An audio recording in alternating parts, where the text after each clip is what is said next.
Gaffer, you had time to analyse that? No, I don't think I've had enough time to analyse it. I know we've got a problem away from home, and obviously it was evident tonight.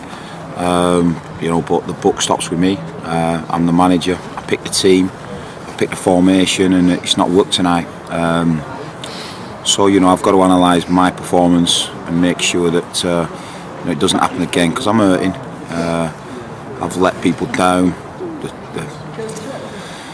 5 goals conceded. It's not something that I represent. It's not something that is in my nature to allow it to be so easy and performance to be so easy. You can get beat. We got beat down at Exeter. I know the reasons why we got beat at Wimbledon.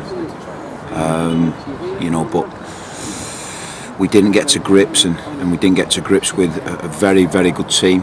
We made it quite apparent that this was the toughest test of the season to the players before, so they was well aware of the test. But it was an outstanding performance by Shrewsbury. But we aided them in every single goal they scored, and it could have been 7 or 8. There were a couple of chances that they didn't really take. Jordan Clark later on. So I've got a lot of thinking to do, because I've got to find the solutions. That's 3 out of 3 now away from home, and I've got to find the solutions. From as good as you were Saturday to tonight, why? Well, it's too raw. It's 10 minutes after the game, so I'll sit down with my team, sit down with my staff, and we'll find the answers. I've never run away from anything, and this is a performance that we've embarrassed the football club tonight. But we'll stick together, we'll group together, and make sure we get it right, because we'll find a formula. There's no doubt about that.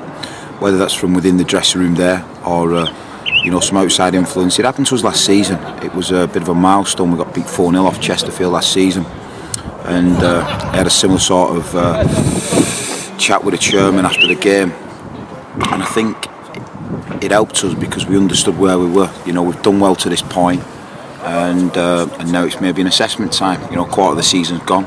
It's a good assessment time, but certainly not taking nothing away from Shrewsbury. For as bad as we were, they were very good, and we didn't have enough to stop them tonight. Check it, it's a bit sombre in there at the moment. Yeah, there's a lot of people, in deep thought, and embarrassed, and rightly so. It's not something that it reflects the work we've put in so far. It's not something that I can come to grips with straight after a game. But I'm sure as the dust settles, it'll give me some thinking time and analytical time to try and find the solutions, because I'm determined to do that. It's hurting me that we've not given our travelling supporters, who are fantastic. We've not given them, even clapping a team, there and then telling them, get your heads up. A few of the supporters, get your heads up. That drives me on. It drives me forward. That sort of support, it's unconditional, and that's what great supporters do. So we'll get it right. I'll get it right for them. The supporters that have told us to keep our heads up tonight, I'll get it right for them. That's my promise. I suppose it's interesting to hear what Gus Poyet said at the weekend about how he learnt more about his players in one game than he had for the rest of the time that he'd been at Sunderland. I mean, is there anything that you've learnt tonight that you didn't already know? I think the cracks were starting to show. Certainly against Wimbledon, there was a bit of a worry, and I think I might have got drawn into such a good performance Saturday. Then I went with the same formula, but it's obviously not worked. It's not worked down at Exeter, but the performance was good at Exeter. The Wimbledon one wasn't, but this one was shocking. So yeah, I've learnt a lot, but I think that I was beginning to build a picture up of what we needed away from home, probably before this game. And I mean, in essence, you've got a very difficult game to come. It's also away from home, but maybe a chance to redeem themselves, the players that were on the pitch tonight. Possibly, but it's not about redeeming yourself. What it's about is doing the right things all the time, not just sometimes, not just when you fancy it, or I've got to seriously look at the way we've set the team up tonight away from home, and the performance levels, and they've been the lowest it's been this season, that's for sure, and we've got to find a solution from that, because I do question that Shrewsbury wanted more than us. You know, the prize is to wear that shirt against Chelsea, and to a man, they were outstanding in what they've achieved tonight. But I can't accept that they wanted it more than us. It's unacceptable. It's embarrassing, and you know, I'll definitely carry the can because, like I said, I'm the manager who picks the team. I'll stand there and front it because we've got beat handsomely tonight by a team that wanted it more than us. I suppose, anyway, these players aren't going to become bad players over the night. Similarly, they're not going to be the finished article from word go. You know, you've got to work towards that goal, don't you? You do, absolutely, and that's something I've done, you know, as a coach and a development coach and a manager for like the last 8 years. You know, but trust and respect go both ways, and there wasn't a lot of that tonight. And I'm going to make sure that I trust these players, they trust me, and that we respect everything we've done so far, and that we respect the football club, because tonight I don't think we have done, and we've certainly not achieve what we set out to do, which was be competitive here. You know, I talk about the word competitive, and we haven't been tonight. We've laid down, we didn't lay a glove on them, and it started early on in the game. You know, we had 2 or 3 tackles we could have made and we didn't, and that disappoints me. You know, as a player, I enjoyed the ugly side. I enjoyed dominating people, and my team should have been a reflection of that, and they weren't. So a lot of disappointment, a lot of hurt. But that's got to turn into a thoughtful process and a strategy to come up with results.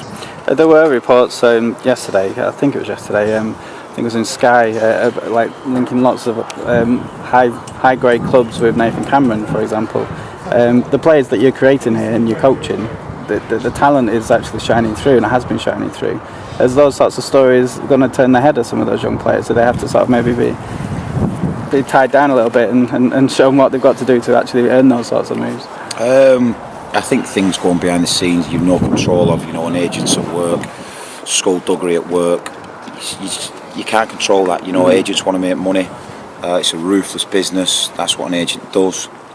The good agents think about the welfare of the player.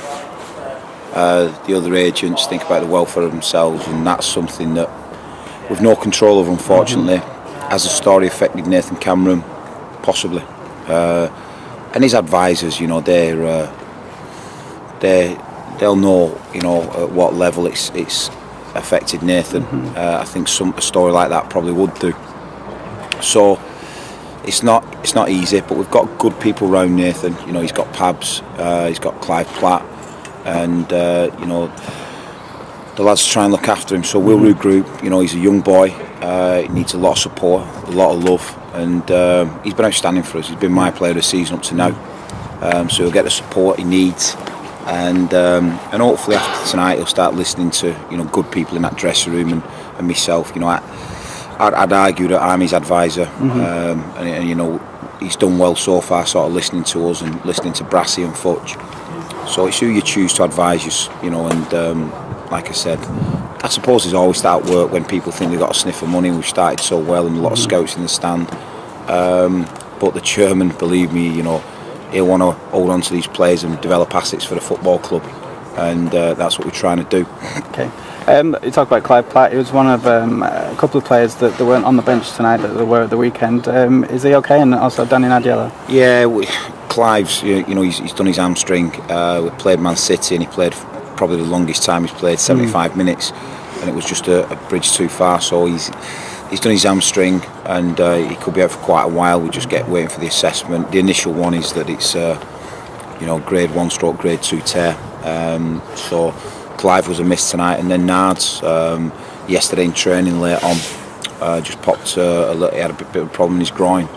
So again, we're assessing that. That only happened yesterday lunchtime, just after lunchtime. So we're getting that assessed. So 2 big misses really, you know, to have 2 strikers out, and then, you know, Ryan Lowe, who's had to play, you know, 90 minutes tonight. Probably been a bit of an ask, and Rosie, but there's no excuse. The 2 lads who didn't make it tonight, again, we had enough on the pitch to put a better performance in. I suppose one good thing is that you've got the loan market to play with. You haven't had too many loan moves so far this season. So is that something that you're going to have to look at, I suppose, with Clive being out for such a long time? We'll be locked in tomorrow and Thursday. Looking at potential suitors. That takes us down to 16 players now, with the 2 boys being out. So we'll look at potential players who can come in and make us better. But we're always looking anyway. It's a progressive club. We're always looking, and we'll try and find them players to make the squad better.